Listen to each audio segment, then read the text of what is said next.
Hello friends, स्वागत है आप सभी का वर्मा 24 क्लासेस के अंदर।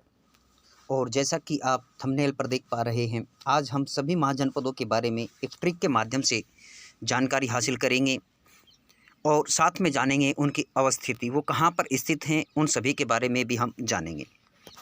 तो देखिए, सबसे पहले ऊपर देखते हैं यहाँ पर हमारा कौन सा महाजनपद है, गांधार। यहाँ पर सबसे महत्वपूर्ण गांधार है, जिसकी राजधानी क्या थी, तक्षशिला थी। ठीक उसके नीचे आए तो यहाँ पर आपको क्या मिलेगा, कुरु। कुरु जो कि हरियाणा, उत्तर प्रदेश और संपार्श्व दिल्ली वाला जो एरिया था, इसको बोलते थे कुरु, और इसकी राजधानी थी इंद्रप्रस्थ। ठीक उसके नीचे देखें तो है आपका पांचाल। पांचाल जिसकी राजधानी क्या थी, अहिछत्रपुर काम्पिल्य। ठीक उसके नीचे क्या नज़र आ रहा है आपको, यहाँ पर नज़र आ रहा है आपको कौशल। कौशल की राजधानी क्या थी आपकी, कौशल की राजधानी क्या थी, आप देखिए कौशल की राजधानी थी आपकी अयोध्या, या जिसको श्रावस्ती भी बोला जाता था। अयोध्या या श्रावस्ती, अयोध्या या श्रावस्ती भी बोला जाता था। वहीं पर यदि हम वैशाली की बात करें, वैशाली किसकी राजधानी थी, वज्जी। यहाँ पर आपको नज़र आ रहा होगा वैशाली। वैशाली की राजधानी क्या थी, वज्जी।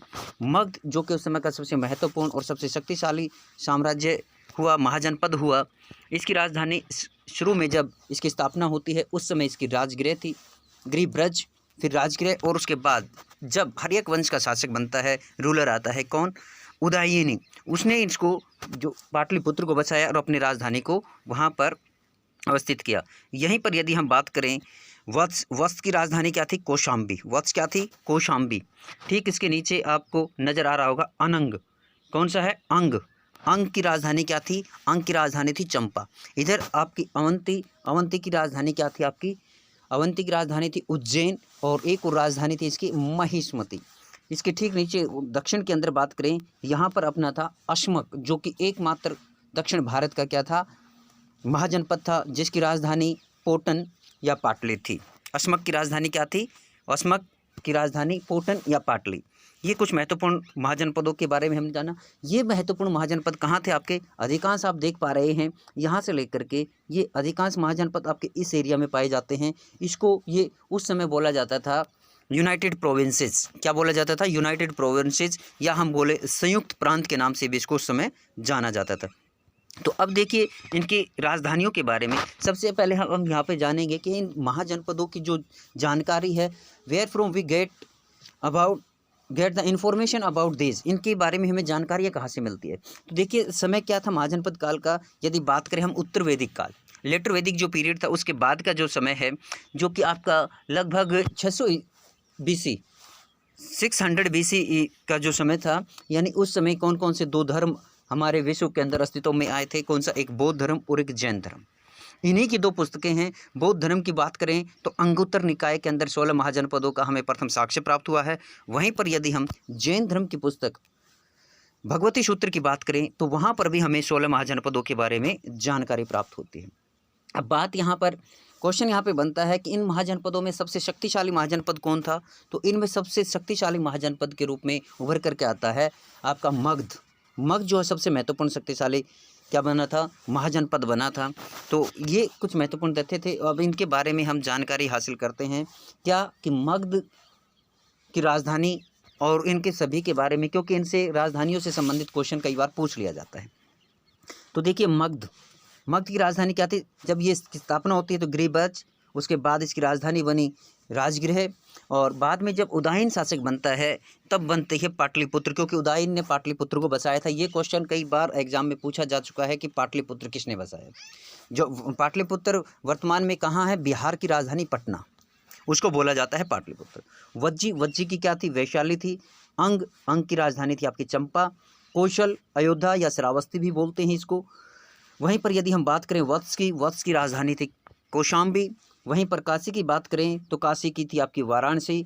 और काशी के बारे में जहां से हमारे फिलहाल प्रधानमंत्री मोदी जी का क्या क्या चुनाव क्षेत्र है, और अभी हाल ही में वहां पर एक बहुत बड़ा अनुष्ठान भी किया गया था वाराणसी के अंदर। वाराणसी वरुणा नदी के तट पर बसा हुआ है, और यहाँ पर 80 घाट पर, 80 नाम का क्या है, एक महत्वपूर्ण पर्यटन क्षेत्र है।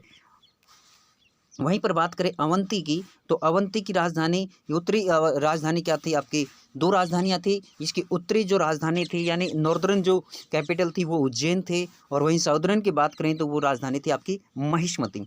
वहीं पर मल की बात करें, मल का यदि शाब्दिक अर्थ देखें तो क्या होता है, कुश्ती, तो इससे हम रिलेट कर सकते हैं कुशावस्ती, कुश्ती कुशावस्ती। वहीं पर यदि हम पांचाल की बात करें तो पांचाल की कैपिटल क्या थी आपकी, पांचाल की राजधानी थी आपकी अहिछत्रपुर। दो राजधानियां थी इसके भी, एक नॉर्दर्न और एक साउदर्न, एक थी काम्पिल्य। ये काम्पिल्य, ये जो क्वेश्चन है ये आपका पूछा गया था आपका एस्टेट 2019 के अंदर भी पूछा गया था, सी टेट के अंदर भी ये पूछा गया था। वहीं पर यदि बात करें हम चेदी, चेदी की अगर जो राजधानी देखें, कैपिटल देखें, वो थी शक्तिमती। कुरु जिसके बारे में हमने जाना, ये हरियाणा, दिल्ली और उत्तर प्रदेश वाला जो एरिया है वहाँ पर स्थित है, और वहाँ उस एरिया को जाना जाता था, और इसकी कैपिटल थी इंद्रप्रस्थ, जिसका कि महाभारत के अंदर भी काफ़ी बार वर्णन मिलता है। मत्स्य, ये मत्स्य आज वर्तमान में जहाँ पर राजस्थान का जयपुर वाला एरिया पड़ता है, जयपुर भरतपुर, जयपुर और भरतपुर, वो एरिया जाना जाता था। इसकी कैपिटल क्या थी, विराटनगर। वहीं पर यदि कंबोज की बात करें, कंबोज आपका जो आपका ये उत्तर प्रदेश वाला एरिया है, इसका जो बिहार साइड वाला वो एरिया जो है कंबोज के नाम से जाना जाता था। इसके अंदर किसकी कैपिटल क्या थी, हाटक, या इसी की एक और राजधानी थी, यानी इसकी भी दो राजधानियाँ थी। वो दूसरी क्या थी, राजपुर, दूसरी राजधानी क्या थी, राजपुर कैपिटल थी इसकी। वहीं पर यदि हम बात करें सूरसेन, सूरसेन जो कि मथुरा, क्या राजधानी थी, मथुरा। मथुरा एक धार्मिक क्षेत्र भी है, और मथुरा से आपके जो स्थापत्य कला की जो एक शैली भी मिलती है, मथुरा और गांधार। मथुरा और गांधार दो प्रमुख शैलियां हैं। अशमक, ये भारत का एकमात्र जो दक्षिण भारत में पाया जाने वाला महाजनपद था, जिसकी कैपिटल क्या थी, पोटली या पोटन। वहीं पर यदि गांधार की बात करें, गांधार आपको नज़र आ रहा होगा नीचे, गांधार, गांधार की राजधानी थी तक्षशिला। ये जो महाजनपद है, ये फिलहाल जो भारत का क्षेत्रफल है या भारत का जो मैप है उसके बाहर जो पाकिस्तान वाला एरिया है, पेशावर के आसपास, वहाँ पर ये स्थित था। अब क्वेश्चन ये अराइज होता है कि इन सभी को हम याद कैसे करें, तो याद चलिए करते हैं, एक ट्रिक के माध्यम से हम सभी को याद करते हैं। देखिए यहाँ पर आपको ट्रिक नज़र आ रही होगी, अंशु। यदि अंशु को हम, जैसे कि हमने इंग्लिश के अंदर जब पढ़ते थे तो वहाँ पर मोहन सेड टू लिखा जाता था, या फिर उसको हम लिखना चाहते हैं तो ऐसे अंशु, इसके बाद इसके आगे क्या कर दिया जाता है, ये डॉट लगा दिया जाता है। इस प्रकार से ये डॉट लगा दिए जाते हैं, तो इसके आगे क्या होता है, इसका मतलब होता है अनशुने का। तो अंशु, अब मगध अवंती का मल मत कुरु, अंशु अब मगध अवंती का मल मत कुरु, 5 गाँव को चेक कराओ, 5 गाँव को चेक कराओ। तो यहाँ पर आप देख पा रहे होंगे, तो अब मैं एक एक के बारे में बताता हूँ। देखिए यहाँ पर आप इसके बारे में, इनकी क्या क्या, किस प्रकार से हम इस ट्रिक को कर सकते हैं।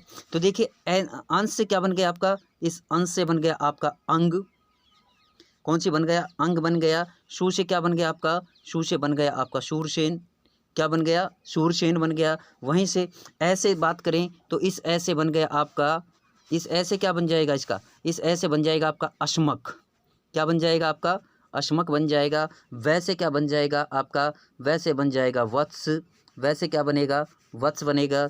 मगध आपका है अवंती हो गया।